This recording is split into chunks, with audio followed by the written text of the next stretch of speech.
కొద్దిగా నేను తగ్గించుకుంటూ మీ నామంని హెచ్చిస్తూ యేసు నామములో ప్రార్థన చేస్తున్నాము తండ్రి, ఆమేన్. ప్రార్థించిన దేవజనులకి ప్రభుత్వ వందనాలు. ఈ సమయంలో చిన్న సాక్షిని మనం విందాం.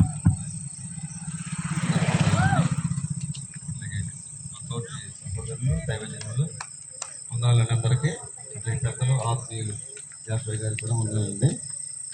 సాక్ష్యము త్వరగా ముగిస్తాను, టైం లేదు కాబట్టి అయ్యగారికి 9 గంటలకు ఇస్తాను, మాట ఇచ్చా, క్షమించాలి. అట్లాగే రాత్రి 9 గంటల సమయంలో ఇక్కడ అందరూ ఏడుస్తున్నారు. ఎందుకంటే 6 గంటలకి వర్షం ఆగిపోయింది. ప్రారంభించాము, అయ్యగారిని కూడా రామని చెప్పాము. చెబితే 8 గంటలు 9 గంటల మధ్యలో మరలా గాలిగము వర్షం పడతా ఉంది. అందరూ కూడా ఏడుస్తూ ఉన్నాం. అంటే ఏడ్చామంటే ఇక ఏడవడానికి కూడా కన్నీళ్ళు రాల. దేవుడు చిత్తం ప్రకారం రాత్రి సభ జరిగింది. దేవుని స్తోత్రం. అయితే సాక్ష్యం ఏంటంటే, నేను పుట్టుగా అన్యుడండి. నా తల్లిదండ్రులు కూడా అన్యులు, విగ్రహారధికులు. 2011 మార్చి 31న ఇలాంటి సభ ద్వారా నన్ను ఎవరో పిల్లలేదు, నేనే అందరూ వెళ్తున్నారు కాబట్టి ఆ వారితో నేను కూడా వెళ్తుంది జరిగింది. వెళ్ళినప్పుడు అక్కడ అయ్యగారు, రాజమండ్రి పాలయ్య గారు, నాకు తెలియదు, ఆయన దేవుడు మాట్లాడతాడనే మాట చెప్పడం జరిగింది. చెప్తే ప్రభు నాతో కూడా మాట్లాడయ్యా, నేను కూడా నీ వద్దకు వస్తాను అని నాకు వచ్చిన ప్రార్థన నేను చేయడం జరిగింది. అప్పుడు దర్శనంలో దేవుడు నాతో మాట్లాడడం జరిగింది. ఆ రీతిగా మా యొక్క ఆత్మీయ తల్లిదండ్రులైన చింతలపూడి ఎప్షబ గారు, అట్లాగే డేవిడ్ గారు వారి వద్దకు నడిపించడం జరిగింది. ఆ తర్వాత 2 సంవత్సరాల విశ్వాసం కొన్నా. 3వ సంవత్సరంలో సేవకు పిలిచాడు దేవుడు. 2 పిల్లలు పుట్టారు, కవల పిల్లలు. ఇద్దరు కూడా చనిపోవడం జరిగింది.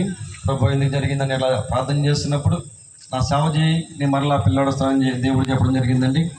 అట్లాగే మా పాస్టమ్ గారు నేను తీర్మానం చేసి ప్రభు నీ చిత్తానుసారంగా నడుచుకుంటామని చెప్పినప్పుడు మాకు అబ్బాయి పుట్టాడు.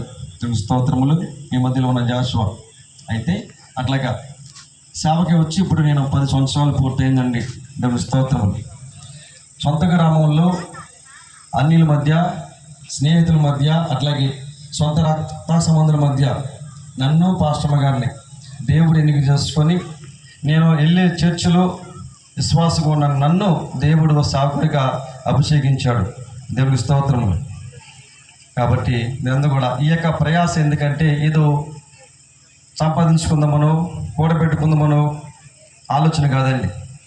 మా గ్రామం అంతా కూడా రక్షణ పొందుకోవాలి, అందరూ కూడా మంచి ఆరోగ్యంగా ఆయుష్లు కలిగి మంచిగా ఉండాలని ఈ సభలు ఏర్పాటు చేయడం జరిగింది. మేము కూడా మా చర్చి విడిచిపెట్టి, మా గృహాలు విడిచిపెట్టి 3 దినాల నుంచి ఇక్కడ రాంబాబు గారి తోటలో అక్కడే ఉండిపోతున్నాం. నిన్న కూడా వర్షాలకి అందరూ కూడా స్టేజీ కింద ఉండి ఏడ్చి ప్రభు సభ జరిగించయ్యా, ఇది నీ పని ప్రభు అని అందరూ కూడా సంఘము, ఆత్మీయ సహోదరులు, అట్లాగే మా అందరూ కూడా ఏడవడం వల్ల రాత్రి కాల సమయంలో సభ జరిగింది. ఈరోజు కూడా మంచి వాతావరణం దేవుడు మనకి ఇచ్చాడు. దేవుని స్తోత్రము. ఈ సభ ఇంతలాగా జరగడానికి ముఖ్య కారణం ఏమిటంటే, మొదటగా నాకు ఇచ్చిన సంఘము, ఆత్మీయ సంఘము, వారి యొక్క పరిచర్య, వారి యొక్క ప్రార్థన, వారి లేకపోతే సభ జరిగేది కాదు. అట్లాగే మా ఆత్మీయ తల్లిదండ్రుల యొక్క ప్రార్థన, ఆత్మీయ సహోదరుల యొక్క ప్రార్థన, మీ అందరి యొక్క ప్రార్థన, అట్లాగే గ్రామ ప్రజల యొక్క ప్రార్థన, మరి ముఖ్యంగా దేవుని కృప వల్ల సభ ఈ రీతిగా జరగడానికి కారణం. కాబట్టి మీ అందరూ కూడా ప్రార్థన చేయండి. మా కొరకు, మా సంఘం కొరకు, మా బిడ్డల కొరకు ప్రార్థన చేయండి. సాక్షి దేవుడు దీవించిన గాక. ఆమేన్. సమయం అయ్యాక ఇస్తామా?